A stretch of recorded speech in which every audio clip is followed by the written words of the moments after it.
Andalusia is the bridge between Europe and Africa, a place where history, culture, and tradition blend into pure magic. And after visiting southern Spain, I'd have to agree. Hi, I'm Elektra, and we're currently on the train to Seville, the capital of Andalusia, the southernmost community in Spain. While my study abroad program ended a few days ago, I decided to extend my trip, to wring out the last few drops of Spain before heading back to the States. Over the next few days, we'll hike mountains, try delicious food, tour mysterious castles, and so much more. Hi all, so we just showed up in Seville. It's about 4:20. I'm a little tired, but it's tapas time, so the streets are in full swing and it's super nice outside. So I think we're gonna kick some stuff off with just a nice walk outside along the waterfront, get to know the town before heading out to maybe do a Christmas market and then get some dinner, just to mark our first day in Seville. Let's go. Known as the city of a shining sun and orange trees, Seville is the capital of Andalusia, Spain's southernmost autonomous community. A cultural and historical hub, it is world-renowned for its incredible heritage, beautiful architecture, and sunny Mediterranean climate, even in late December. While the city is overflowing with things to do, a trip to Seville is incomplete without visiting the cathedral and the Alcazar, stunning examples of both Spain's architectural and religious history.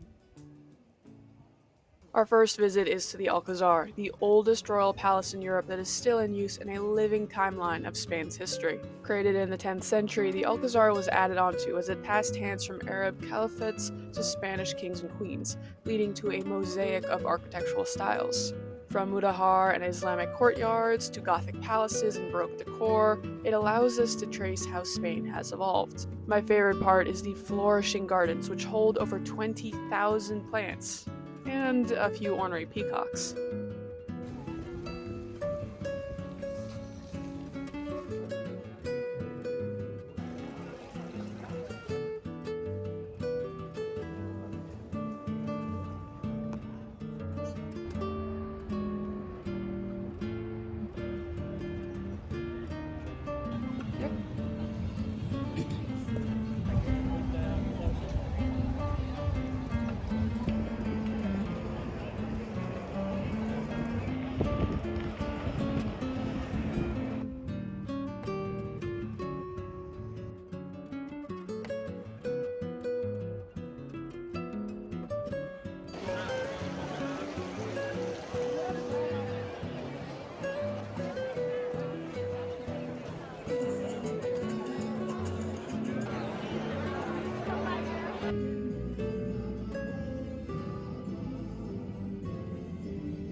Just across the plaza from the Alcazar is the Cathedral de Seville, the largest Gothic cathedral in the world.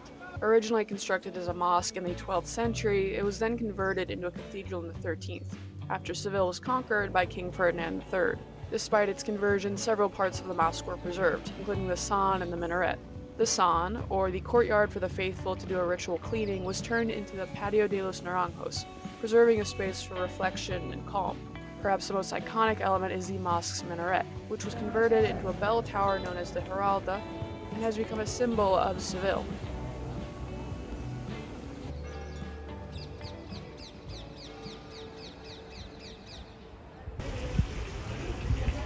Hello and welcome to Zahara de la Sierra, the first of a series of beautiful white towns that decorate an amazing mountain range just out of Seville. Today we'll be traveling through here all the way to Cadiz, our next stop for the day. Decorating the ridges of the Sierra de Grazalema mountain range, the white towns of Andalusia, or Pueblos Blancos, are a series of whitewashed towns full of narrow alleyways, steep hills, and fascinating histories. Each of these towns offers unparalleled views of the surrounding landscape, and the drive is one of the most scenic in all of Spain.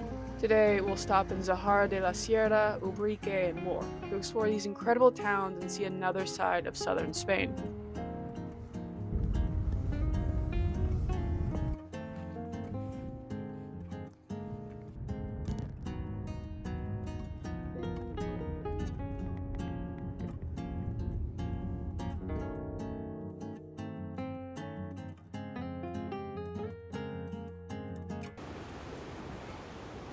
Hey guys, it's about 6 p.m. now. We've just made it to Cadiz, checked into our rental.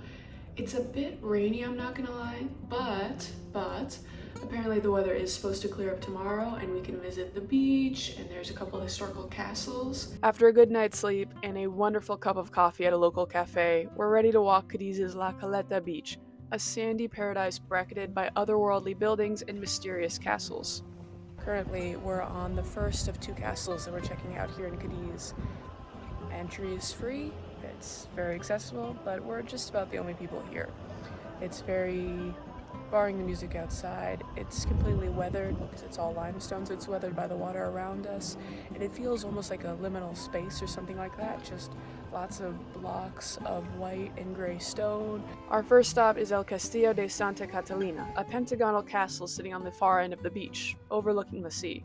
Built in the 16th century, it was the first defense built to defend Cadiz after the Anglo-Dutch invasion in 1596.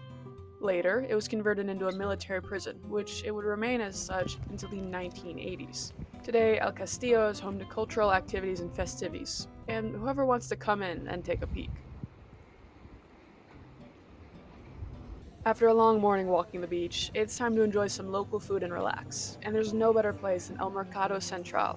This incredible market overflows with produce, fish, meat, and tasty traditional and non-traditional foods, making it the perfect place to stop before continuing on along the beach.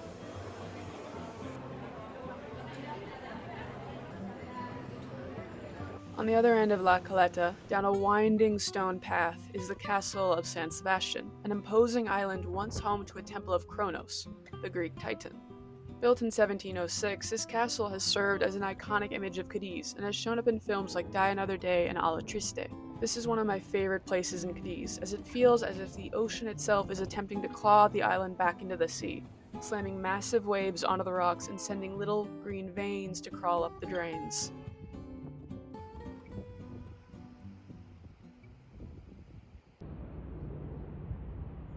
Setting out from Cadiz, we meandered off our path to Ronda, our next stop, to spend a day in Gibraltar, home of the Pillars of Hercules.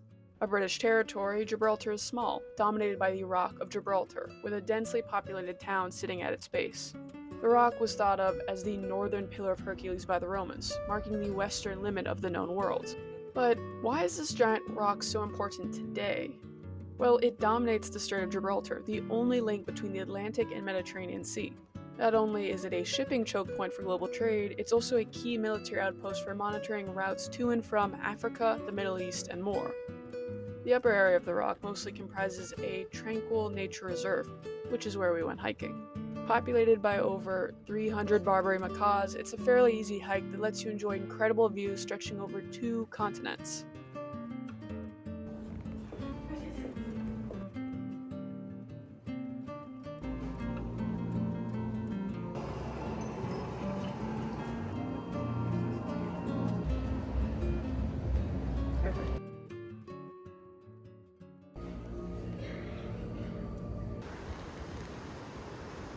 By the time we reached Ronda, night had already fallen, and only the glow of Christmas lights illuminated the streets. Sitting on a ridge inside the Sierra de las Nieves National Park, Ronda is a charming town, another of the Pueblos Blancos, and where we'd be staying the night.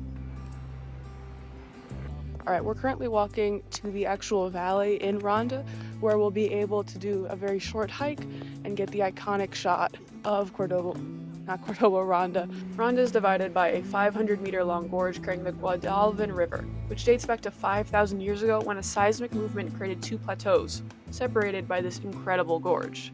3 bridges span this 100-meter deep drop, the Puente Romano, Puente Viejo, and Puente Nuevo, with the Puente Nuevo being the iconic shot of Ronda. Luckily, this incredible view doesn't take a days-long hike, but rather a 30-minute walk into the canyon.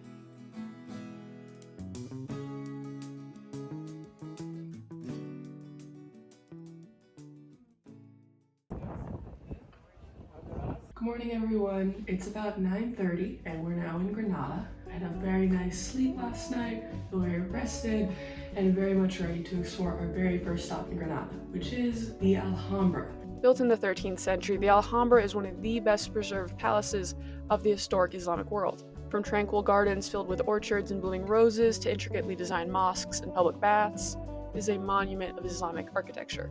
Originally built during the Nasrid era, the Alhambra was added onto as different rulers and empires gained control of Granada.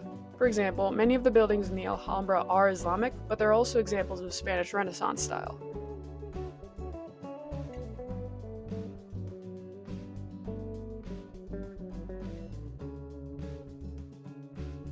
After we ended our tour, it was time to head down to the center of Granada, one of my favorite cities in southern Spain.